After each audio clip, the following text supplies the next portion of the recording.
I finally came up with a good recipe for vanilla cupcakes that are alpha-gal safe. I started off with 1.5 cups of cake flour. You can use all-purpose flour if you want, and added 1.5 teaspoons of baking powder to it. And then I'm going to add 1/4 teaspoon of salt. Go ahead and use your fork to mix that up, or your whisk.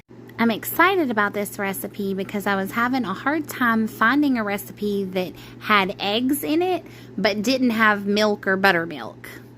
In the bowl of my KitchenAid mixer, I went ahead and did 1/2 cup of plant-based butter. I accidentally left it in the microwave too long trying to soften it, so it's a little melted, but it did fine.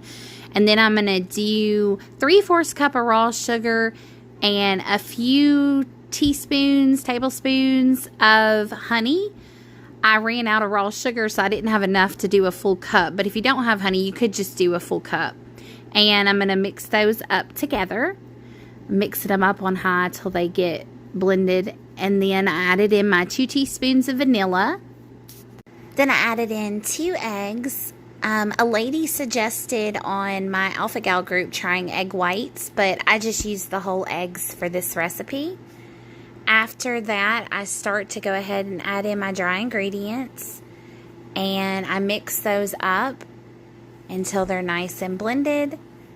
And this is where I went ahead and added my almond milk, just drizzling it in. I think it was about 1/2 cup, 1/4 cup of almond milk. I just kind of looked at it to see. I didn't want it to be too runny. After I finish mixing them, I'm going to use my spoon. This is about 1/4 cup spoon to kind of put them into the cupcake liners. I had fall cupcake liners because my daughter helped me pick them out. And the spoon works really well because it has a little spout on the side of it. After I get all of my batter put into the cupcakes, into the oven they go at 350 for about 15 minutes is when I checked them, and they were pretty perfect at that point. So I bought this icing. It is a vegan vanilla icing, and I stuck it straight into the mixing bag without looking at the directions. You are supposed to mix it up first.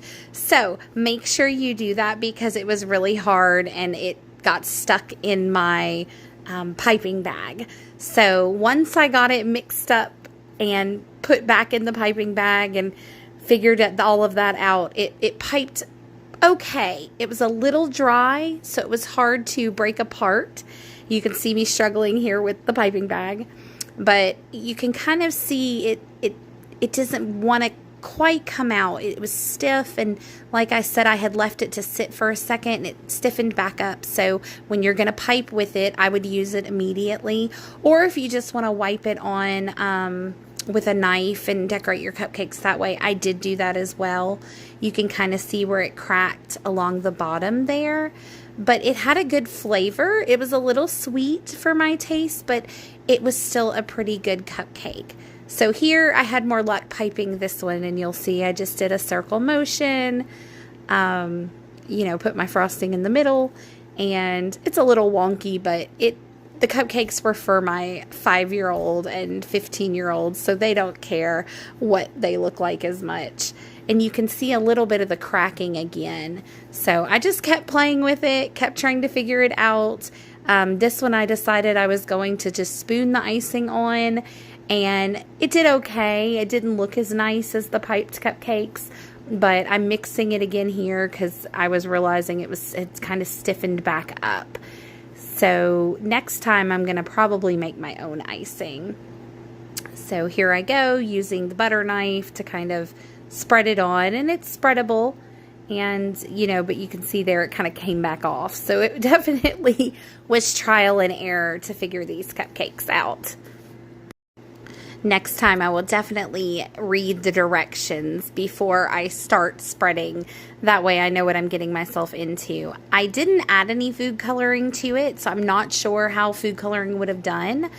I did add sprinkles because like I said, my 5-year-old was helping and she wanted to come in and help, and she loves sprinkles. The sprinkles were not alpha-gal friendly, so I don't know if you react to the sugar if they would work for you. I didn't have a reaction to them, but you know, you would just have to kind of read the ingredients and figure that out for yourself. I mentioned I want to make my own icing next time, and so I'll probably do that with a little bit of either plant-based butter or vegan cream cheese, but I have not made my own powdered sugar yet. I did that a couple times years ago when I was cooking one day and I was out of recipes, but I know you can put it in the food processor with a little bit of cornstarch, I believe, and make up your own powdered sugar. So before I do the next recipe, I will try that and see how it works for cupcakes.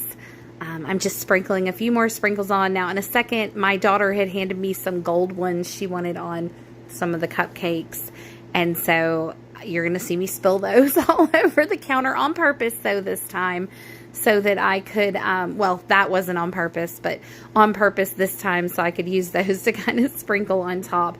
And they did end up, I think, looking pretty nice by the time I figured it out.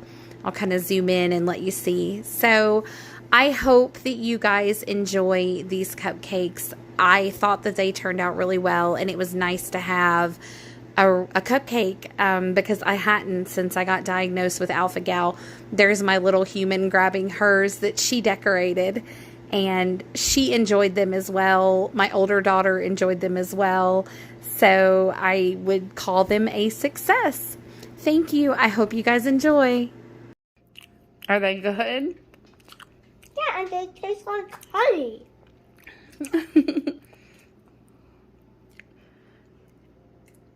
I don't know that this is what you need before bedtime. And they smell great. Oh, and they smell great.